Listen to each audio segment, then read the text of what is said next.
Laura Loomer posting the following. Our country was built by white Europeans, actually, not third world invaders from India. You know, it was white Europeans who created the American dream, and we didn't create it so that it could be exploited by pro-open border techies like you.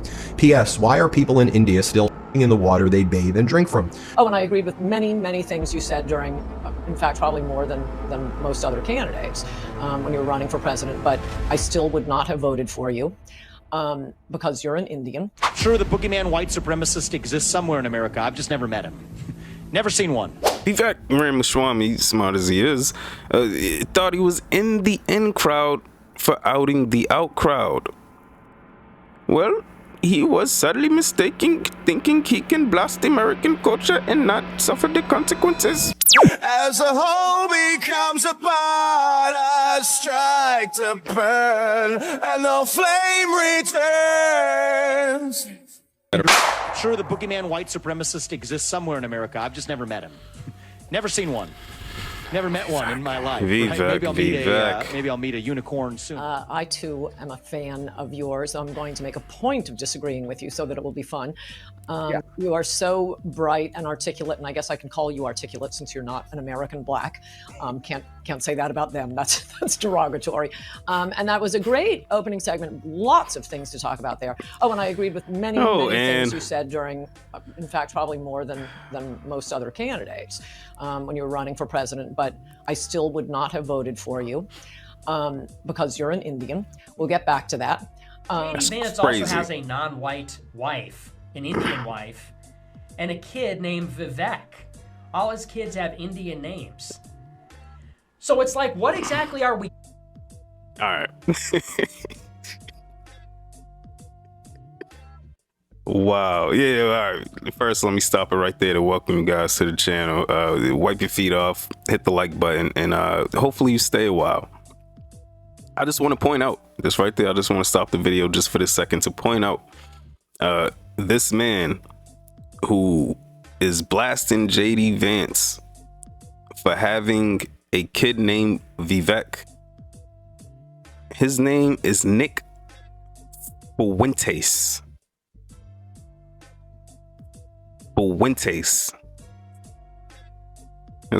Let's continue. Getting here, and that's not a dig at him just because I'm a racist or something, but it's like, who is this guy really? Do we really expect that the guy who has an Indian wife and named their kid Vivek is going to support white identity? Fuentes. Like, there's a white genocide going on in the world. White people are being systematically replaced in America and Europe through immigration and to a much lesser extent due to intermarrying. This guy has a non-white wife and a kid named Vivek.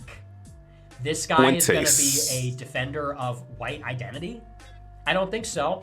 This guy's going to defend American identity? If he does, it's going to be no better than any of these other civic nationalists like Vivek Ramaswamy. How else could you countenance American identity if you have a mixed up family like that? You know, and now we're hearing from this right-wing nationalist MAGA contingent. Shout They're out to my man right here. About how they feel about Indian Americans. For example, you've got Laura Loomer posting the following. Our country was built by white Europeans, actually, not third world invaders from India. You know, it was white Europeans who created the American dream, and we didn't create it so that it could be exploited by pro-open border techies like you. P.S. Why are people in India still shitting in the water they bathe and drink from? Don't talk to me as an American citizen about innovation when we actually have running water and indoor plumbing here in America. Are you only interested in your invader, supremacist, revisionist history? It is revealed that there is some elasticity in the party on its ability to debate the immigration issue. Certainly there are hardliners on immigration who have supported Donald Trump. He himself has been a hardliner, but he has also said repeatedly, publicly, that he wants immigration reform, that he wants to do something for the Dreamers. He has also talked about the need for people to come in to the country to do certain kinds of things. And then you have these other new supporters of Donald Trump who understand that if you're just recruiting like the top 0.1% of the best and most talented, say engineers from around the world, that's probably a good thing. I think where there's great alignment is on the need to eliminate the fraud in the program. And I think some of these visa programs are being used to bring people in for no other reason than to displace American workers and to do things more cheaply. So I think the common ground and the way forward is bringing the people who are the goats, of engineering from around the world. Bring those people here and then focus on American workers, American students for everything else. And that would be a good blend of how I think this is going to move forward. This is what I'm talking about right here. All right, so it looks like Vivek Ramaswamy is currently being slapped in the face with the harsh reality check that race and culture matters in America. Yeah, for better or worse. And while he started his rise raging against the word woke, which, if we're being honest, Americans, is kind of just a euphemism for pro-black and LGBT agendas that middle America doesn't really feel comfortable with, for better or worse. But while he started there and became even more popular for wagging his finger at black America, even on some black platforms, even that low-hanging fruit method of entryway into politics wasn't gonna get his Apu looking ass into that presidential seat. This is America, buddy. And he looks a little too Indian-y. Not Native American, American. There's a clip from this creator, I believe his name is Khalil Green. And I thought he masterfully elaborated on the subject. Take a look at this clip.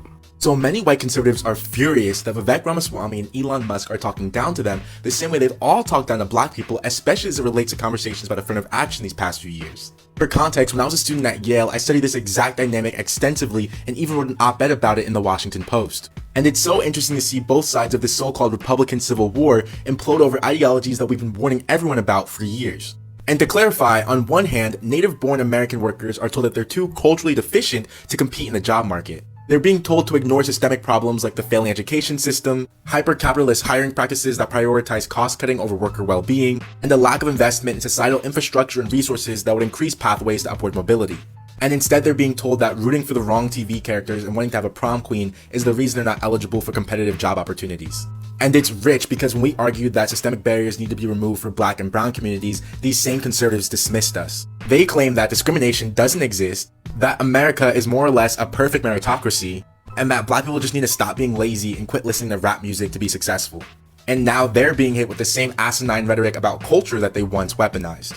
And on the other hand, we're seeing overt racism and xenophobia being directed at Vivek Ramaswamy and, very unfortunately, the entire South Asian community writ large. From the Great Replacement theory to blatantly racist memes, these attacks show how deeply entrenched American racism still is today.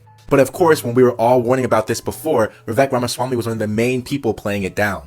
In a prior situation where conservatives circulated a meme of him dressed up as a 7-Eleven worker, he went on a podcast and laughed it off. And then he practically called the people that were offended and trying to defend him too woke, saying it was just a harmless joke. And now he's facing an intensified version of the prejudice he helped excuse, and he's spiraling. Trump isn't even in office, and yet the conservative movement is already fracturing under the weight of its own contradictions. And both sides of this issue are reaping what they've sown. And then look, Elon Musk has a heavy accent. So, like Vivek, even though his intellect is acknowledged and his waving at wokeness is appreciated, even as a black man, I can point out, please listen to me, Mr. Lee, that heavy accents, if you were asking for $50 million, would you be in a place like that? Can still disqualify your opinion if it's not popular and get you deportation rhetoric. Get this clown away from me. Take a hike. So obviously hiring the best in the world on your team, regardless of where they're from, is an idea that I thought Scott Jennings reconciled with balance in that CNN clip. Vivek as an Indian and, Elon Musk, whatever he is, South African, I believe. Foreigners, well, Americans, middle America, there's a euphemism there. They don't want to hear anything. That sounds like taking jobs from Americans. And to the points of Nick Fuentes, Ann Coulter, Steve Bannon, Laura Loomer, the lady who wrote those asinine tweets. American seems to mean white European, to them at least. And look, as an independent, I voted for Trump because he was clearly the better option. But looks like it's trouble in paradise for the Republican Party. Let me know what y'all think in the comments. Like, subscribe if you like the content. Hit the notification bell. And with that said, hopefully you've been entertained and informed while passing this precious time that we have. And hopefully I've earned your sub. I go by the name of Mac. This has been Doing It for GP. Till next time. Get the out of here, bitches! Never did me, I spit the truth. Call you aware, fear-driven niggas get the boot. All of you squares couldn't fit up in my circle. All of us rare and will hurt you severe. Slow your roll, nigga, patience is a virtue.